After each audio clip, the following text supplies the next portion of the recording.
Well done, Lizzie, for that massive reading. Well played. Tremendous. And good morning, everybody. As has already been said, my name is David Oakley, and I'm lead pastor here at Bridge Community Church, and I'm delighted you can join us this morning at our Westroad site. And a big hello to those who are joining us online as well, via our Wesley site maybe, or people who are just interested in exploring faith and church.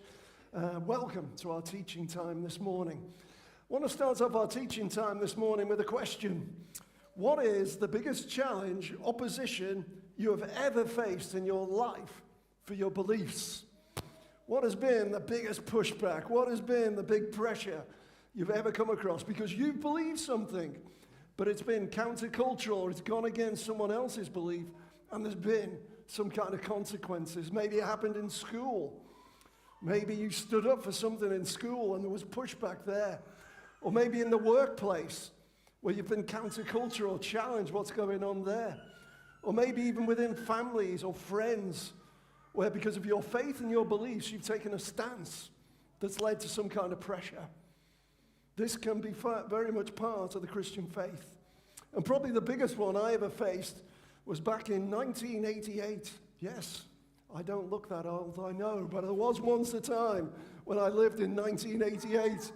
I was 24 years old, and I was in West Germany. Back in 1988, Europe was separate. You had the Western side and you had the communist side. And I was overlooking a border crossing of Czechoslovakia. I was on a hill in West Germany, just looking down at this border crossing, then looking over my shoulder to a van full of Bibles and theology books and various medical supplies that I was planning on taking into communist Europe. The reality of this Christian faith of mine suddenly struck me, because I realized I was going to enter a country that were not too impressed with Christians. Christians who were put in prison, Christians who were thrown out of schools or their workplaces just because of their beliefs. And suddenly, as a young believer, I was going to drive into one of those countries with a van full of Bibles. What do you pray? What do you ask? What do you say? Come on, God, what do we need to happen here? Well, this is what we're going to explore as we come to the final part of our series, Jesus in the Old Testament, not just promised, but present. And thank you for the encouragement. There's been so much really good feedback about this series. And if you've missed any of the sessions we've done, please jump onto the YouTube channel for Bridge Community Church, and you can catch up with some of the sessions. But we've seen that Jesus is just not promised, this is great that he's going to come back in the future, but actually he's been present amongst their people when they're uncertain, hopeless, in pain, frustrated or scared. And this today is no exception as we explore what that really means. And so my main thought this morning is the presence of Jesus offers you the possibility of protection. Please note the word possibility. There's no guarantees that just because you follow Jesus, everything's going to be great. We've already talked and prayed about that. And as I was crying out to God for some protection, about to enter into Czechoslovakia, I was conscious there were other believers who were in that country who were not being protected. They were in jail. They had lost their jobs. Their kids were under pressure. They were in a tough situation. But nevertheless, there's still this faith, hope within us that God can protect, God can step in, God can move. And so if that's a possibility, what might it look like? And I've just identified 3 things from our reading this morning that may help us as we think about this idea of Jesus being present and protecting us. First of all, we usually need to take a stance, a faith-filled stance that is often countercultural and makes people go, whoa, what's going on here?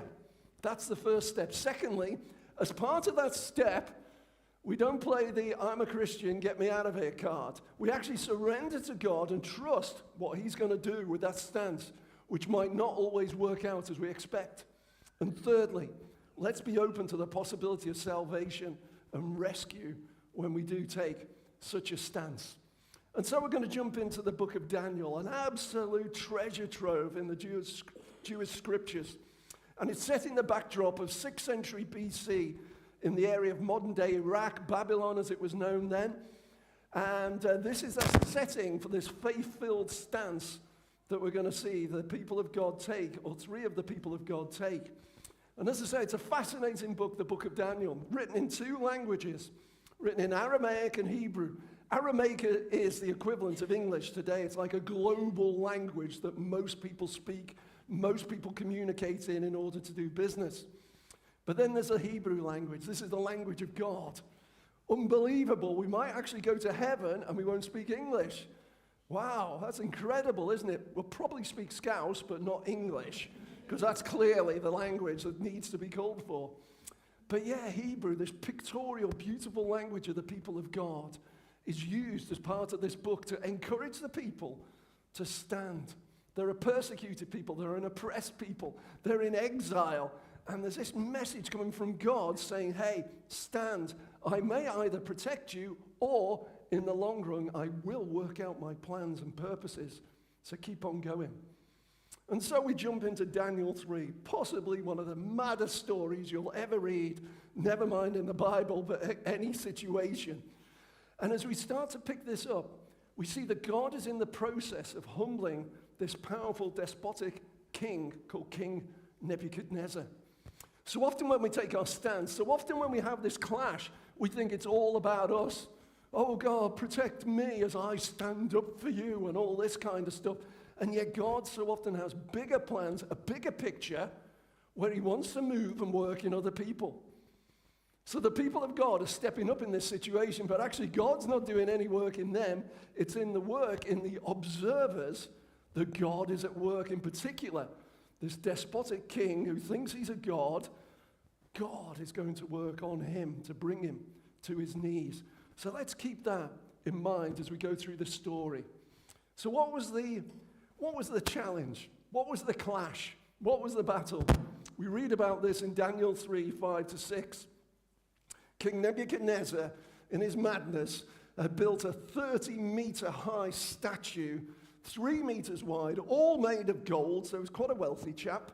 And he basically gave this decree that when these musical instruments started to play, everybody in the empire, the superpower that was at Babylon, must fall down and worship. We read in verses 5-6, you must fall down and worship the image of God that King Nebuchadnezzar has set up. Whoever does not fall down and worship will immediately be thrown into a blazing furnace. So here we see the dilemma. What do the people of God, the Jewish people who've only been trained, who've only been taught, who've only had the values of we worship one God and one God alone, what do they do in this situation? And of course, we're going to see how they take their stance because they believe in a higher authority than even the most powerful man in the known world at that time, King Nebuchadnezzar. So let's jump in and see the stance that is taken by the 3 Jewish exiles, Shadrach, Meshach, and Abednego. Verse 13, furious with rage, Nebuchadnezzar summons Shadrach, Meshach, and Abednego. So these men were brought before the king. So they've already made their stance. But sometimes when we think about making a faithful stance, we have to choose the right battle.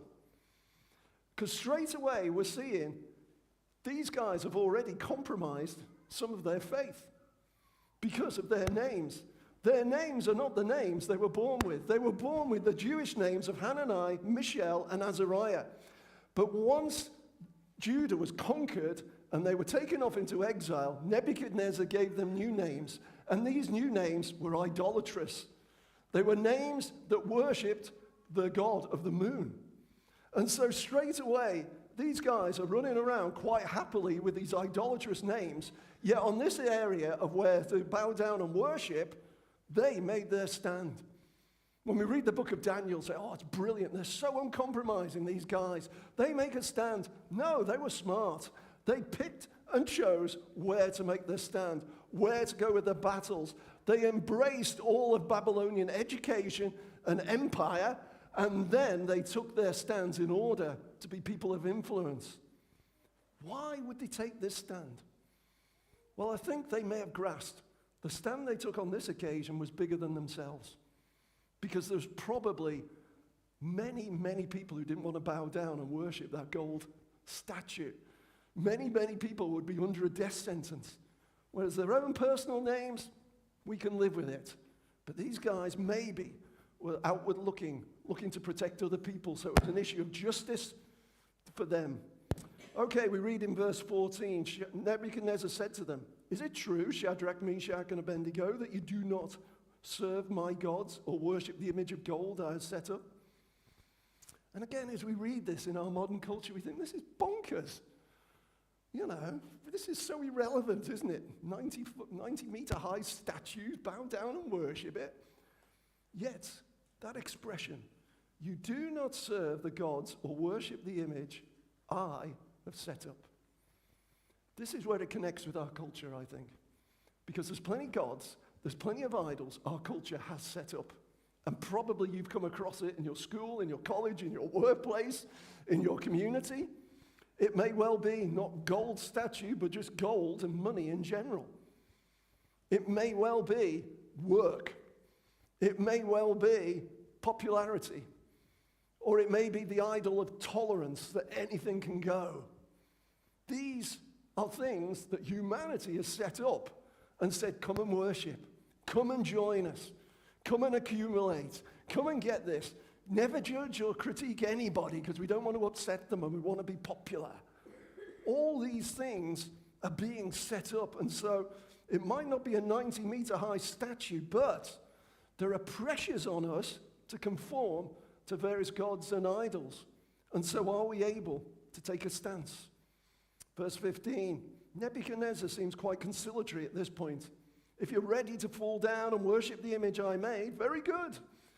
If you don't worship it, you'll be thrown into the blazing furnace. Then what God will be able to rescue you from my hand? So he throws a question out. He gives these exiles a chance. And he leaves us with a question. What God will be able to rescue from my hand? So there's a bit of a power encounter going on here. Look at the response of the exile. Shadrach, Meshach, and Abednego replied to him, "King Nebuchadnezzar, we do not need to defend ourselves before you in this matter." Wow, what a stance. They don't justify their decision. They don't deflect from this decision. They don't explain their decision. They just said, actually, we're offering no defense. We acknowledge guilty as accused, but we're not going to defend ourselves. And then finally, in verse 17, the last part of their stance, if we're thrown into the blazing furnace, the God we serve is able to deliver us from it, and he will deliver us from your majesty's hand. So their conclusion is, we do not need to defend ourselves. Why? Because our God is bigger than anything you can throw at us, Nebuchadnezzar. He's bigger than your 90-meter statue. He's bigger than you as the most powerful man in the world.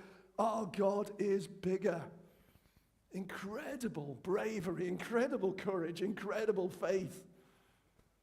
I'm reminded of a pastor back in the 1980s from Romania. And he was in a courtroom situation, and the judge was about to sentence him because of his faith. And the judge said to him, "Okay, have you got anything to say?" And he just said, "Do you know what? I can see puppet strings coming down from heaven placed upon you, Judge. Whatever sentence you give me, it's only because the great puppet master in heaven is allowing you to do that." You can imagine the judge was thrilled at such a perspective. And the guy was in prison, but what a testimony, what a turnaround as such. So as we think about taking a faith-filled stance, as we think about this idea of protection, is there something this week where you think, I need to take a stand on this? Is there a battle where you think, yeah, this is where I've got to step up and do something here, perhaps particularly to protect others? The encouragement is, Jesus isn't just promised, i.e. he's going to return at the second coming. He's present with you. So whatever stance you take, Jesus is right in the midst of it. And as I sat on that hill in West Germany overlooking that Czechoslovak border, even as a young Christian, it was like probably the greatest sense of God's presence I'd ever had in my life. As I prayed with a colleague, read a Bible, just that overwhelming sense we're not alone. And actually that overwhelming sense that what we were doing was right. Maybe what we were doing was illegal. But just because something's illegal doesn't mean it's wrong. Sometimes legal stuff is wrong. Sometimes we have to just stand up for what's right. What Nebuchadnezzar did was legal, but it wasn't right. And sometimes governments, sometimes leaders will make decisions where we just need to stand and do what's right. And for me, to support and encourage people of faith was more important than what those communist governments were saying at that time. Maybe there's a challenge for you in your workplace, your setting, or whatever came to mind at the beginning of the talk. But as we take that stance, there's a sense in which we need to surrender and trust this great big God of ours. Look at verse 18. Shadrach, Meshach, and Abednego continue. If God does not deliver us, we want you to know, Your Majesty, we will not serve your gods or worship the image of gold you have set up. So this beautiful picture of surrender. We've got a great big God who can rescue us, but if he chooses not to, we're not going to sulk, we're not going to get upset, we're just going to trust and believe him. A God who could save, a God who may choose not to save at this point, it doesn't matter. We're not compromising on this. And again, as you can imagine, in the intervening verses, Nebuchadnezzar was thrilled by their response and said, right, crank up the fire. They're going down.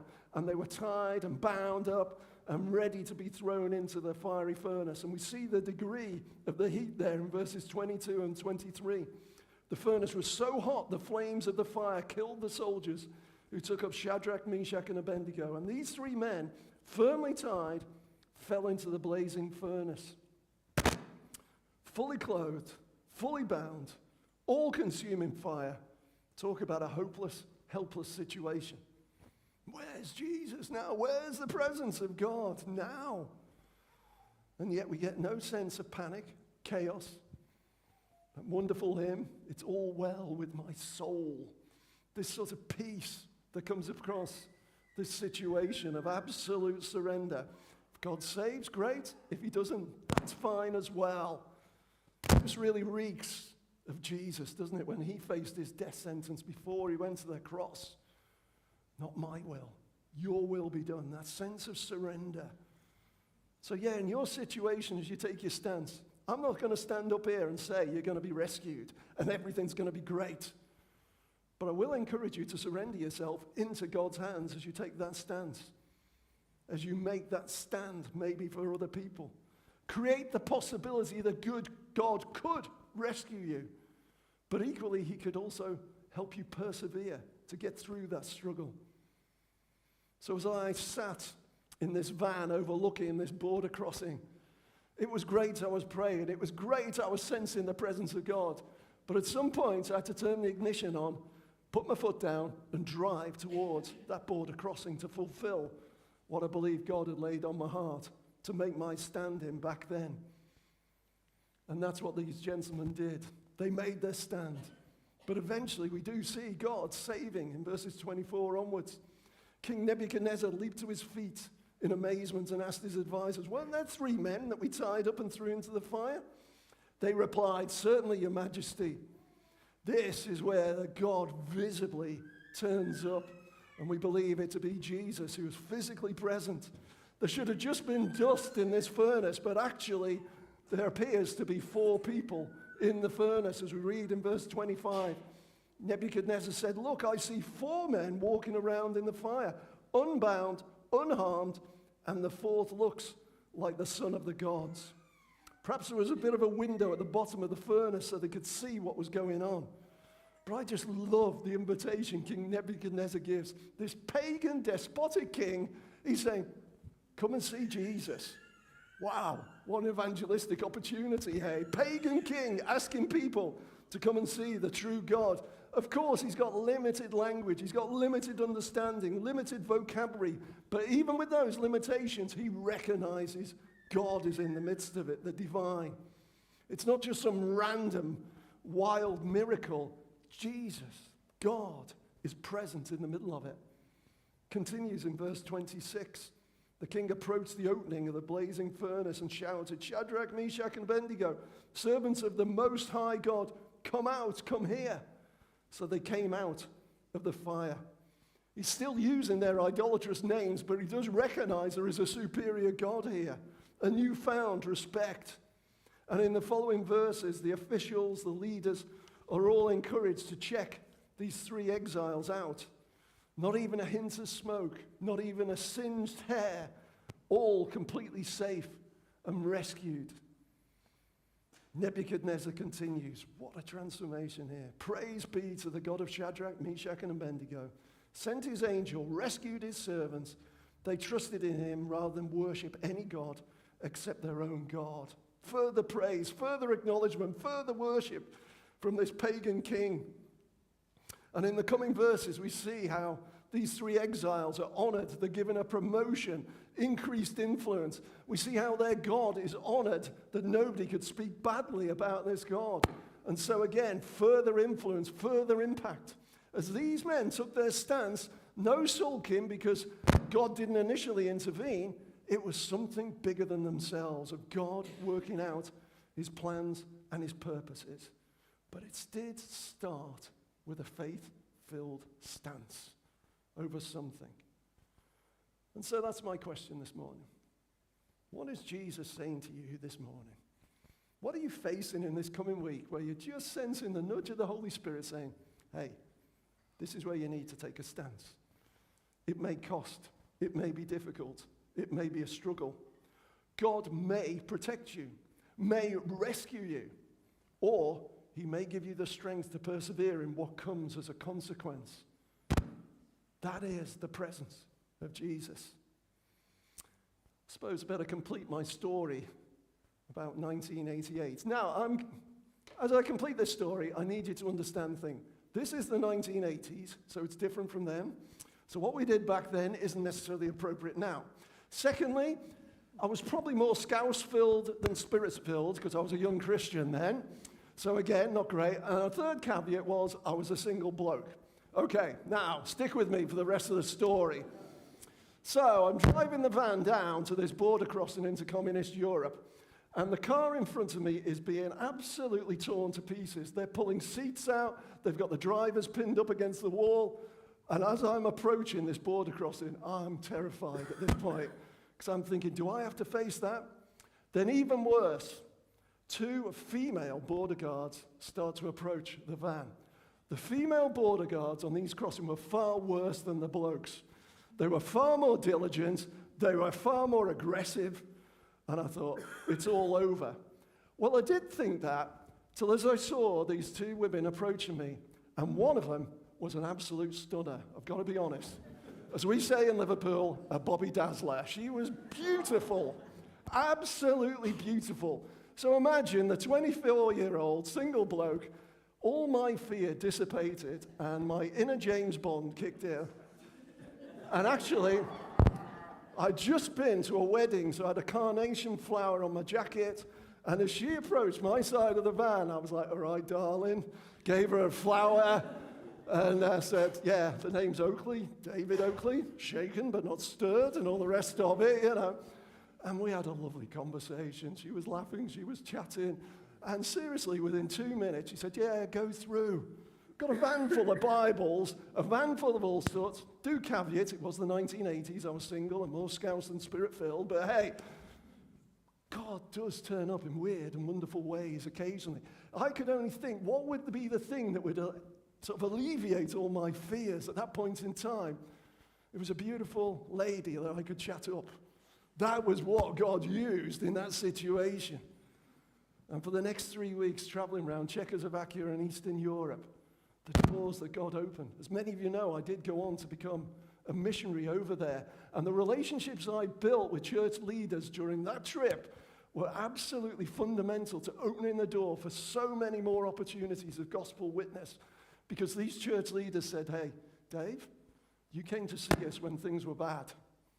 We trust you. And this is what God can do when we take these faith-filled stands. So as you sit there today, is there an area in which as you're saying, yeah, I'll take my stance? Will you surrender and just trust God to work his stuff out? He can do amazing things. And will he work out his plans and his purposes in and through you in your setting? I want to pray for you. And I'm going to invite the band back up because we're going to celebrate the God of salvation and rescue as we think about our time of communion. But first of all, let me pray. Father, thank you for the potential in this room. There's people here who are facing challenges, maybe at work, maybe at college or school or their setting of education, maybe in their community, maybe with friends or family. Holy Spirit, have your way. Help them to take that step, that faith-filled stance, whatever you're laying on their heart. Help them this week to take that stance. Give them the faith, give them the courage. Because we long for others to know you. We long for others like King Nebuchadnezzar to acknowledge you. They might be absolute pagans. They might not get anything about the things of God. They might not get Jesus at all. But through your people making faith-filled stands, something can change. And this is what we long for our communities. We long for our town. We long for our workplaces. We long for our families. So Jesus, help us. Help us to take that faith-filled stand, trusting in you alone. We ask this in your name.